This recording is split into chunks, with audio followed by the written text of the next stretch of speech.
I know how much you admire your father, but I do not see that this could surprise you. He has been ill for quite some time. Yeah, that's the favor of me. His final wish. What is it? That I support his second wife and the 3 daughters. By law, there are left almost nothing in his will, while we have inherited everything. My half-sisters, Elinor, Marianne, and Margaret, have no money in their dowries. How will they be married? You're forgetting how handsome they are, how agreeable their tone is. Surely they will have nothing to worry about. Besides, the youngest Margaret is only 10 years of age. She will not be ready for marriage for years to come. My father's dying wishes that we support them, my love, with only 500 a year. 500 a year? That is more than enough to sustain the family. They need nothing of ours. I mean to give them £3,000. Such a gift will allow them to live comfortably and supply enough income for everything. £3,000? Surely your father did not mean to devalue our lifestyle by helping them. Think of our son. Your sisters will live simple. No horses, no carriage, and will have few servants today. Without such luxuries, they will be more able to lend us help. How much did your father tell you with them?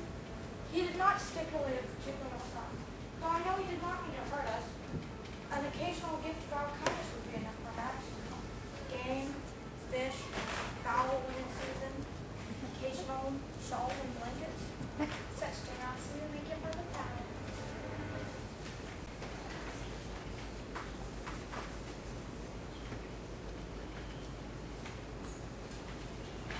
John and Fanny will be here at any moment. Margaret, did you brush your hair? Why did they get the house? Because homes are passed down from father to son, not father to daughter, dearest. But they have a perfectly good home in London. Indeed they do. How cruel it is to us. First to have a beloved father taken away, and then to have a home stolen from us by one brother, leaving us to exist in our poverty. Again, Marianne, you exaggerate things. Our lives will not be so terrible, nor our poverty so harsh. Exaggerate? I'm really stating the truth. I'm afraid I'll have to go along with Marianne on this one. We have lost much. Elinor, what is this one? This is far too much, Mama. Choose something smaller. How will we live like this? Mr. and Mrs. John Dashwood to see you. Margaret, come back. Elinor, Marianne, delighted to see you again. And how are you faring, Mrs. Dashwood? Where is your Margaret? I am well, thank you, John. Margaret is off playing at the moment. She will be back soon, I'm sure. And who's your friend? Oh, this is Fanny's brother, Mr. Edward Ferris. I'm delighted to have finally made your acquaintance. Very glad to meet you as well, Mr. Fenders. Now, if you will all follow me to the drawing room, I'll ask Betsy to make tea. Thank you.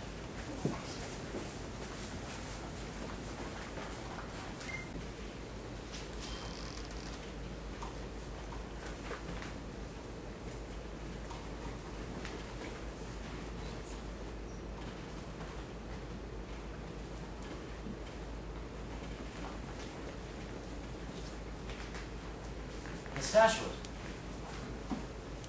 I'm sorry to oppose, but are you searching for something? Perhaps I could be of some assistance. I have not seen my sister Margaret for hours. She usually hides away here in the library reading her books.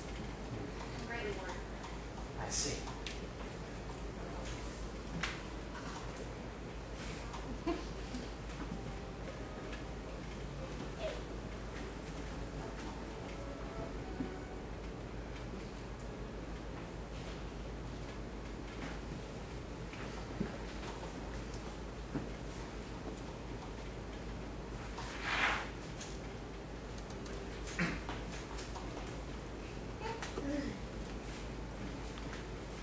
Miss Dashwood, you happen to own a dependable atlas?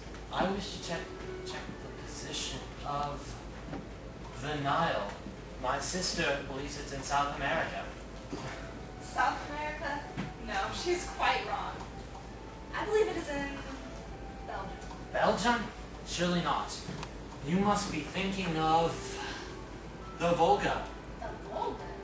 Of course, the Volga, which as everyone knows starts in Vladivostok, and it ends in St. Albans. St. Albans, where the coffee beans come from.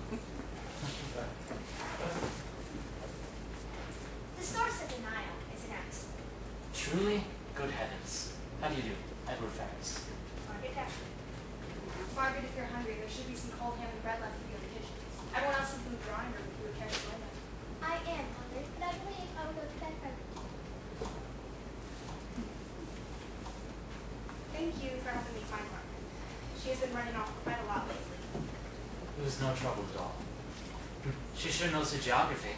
Margaret is going to be a pirate when she grows up. A pirate. I must see about getting a wooden sword, if that's all right with you and your mother, of course. I'm quite good at carving them. I was an able swordsman myself when I was her age. I'm sure she would adore us all.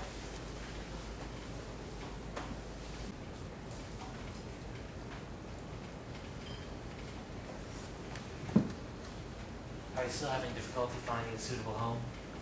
Yes, but I'm sure we will find one soon enough. My mother has her eyes set on ones too far above our price range. Ones we can never afford. I'm sorry. I went too far. No. Your anxiety is perfectly acceptable. I have to apologize for the way that my sister has been forcing you out of your home like this. Family can be very disagreeable some of the time. Most of the time. I understand her impatience. It is such a grand house. Now that it is under her possession, I'm sure she cannot wait to have it to herself, speaking and redecorating it to her taste, and raising her family. Allow me.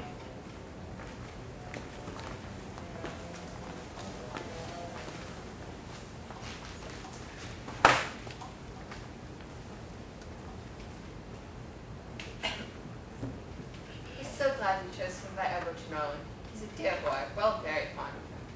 We have great hopes for him, much as expected made by her mother. This is our choose profession. Naturally.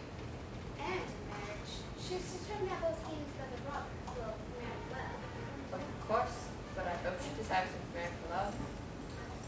Love is all very well, but unfortunately, we cannot always rely on the heart to lead us in the most suitable directions. You see, my dear Mrs. Dashwood, Edward is entirely the compassionate person, finding penniless when he can pray, and entering into any understanding he never got his word, but it would lead to his ruin. Mother has always made it very clear that she would remove all financial support from Edward should he cloud his affections unless suitable relations.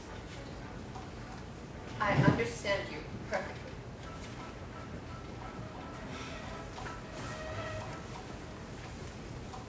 And it was then that I realized that I wanted a parish of my own. It didn't really matter where. You have been so kind to us, Edward. First with Margaret, then helping us to find homes, and assisting us in packing our belongings. You have made this experience much easier on my family, and I thank you for it. It was my pleasure. Elinor, I've got it. I found our home. Our home? Yes, a cousin of mine, Sir John, has written to offer us a cottage on his estate at Barton. He has heard of our poor situation and truly wishes to help us. Look here, see how polite?